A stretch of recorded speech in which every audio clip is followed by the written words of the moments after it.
Alright guys, a quick one.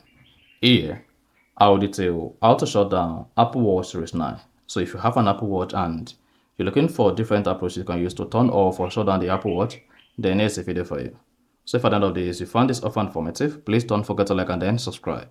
Now the first and easiest approach you can use to shut down your Apple Watch Series 9 is press the side button and hold it. Then you should see the Apple Watch menu comes up. Just go ahead, click on the power button at top right. Then you should see slide to power off, just like your iPhone. So if I slide this is going to power off my Apple Watch. So that's one of the ways you can use to shut down or turn off Apple Watch. Another way is just press this to reset the watch first. Locate and click on the settings app. On the settings page, you want to scroll down until you get to general. So scroll down to general and then click on that. Once you selected general, scroll down, just keep scrolling until you see shutdown. Then go ahead and click on shutdown. Then you should feel the haptics and then click on the power button at the top right once and then slide to power off and then you're good.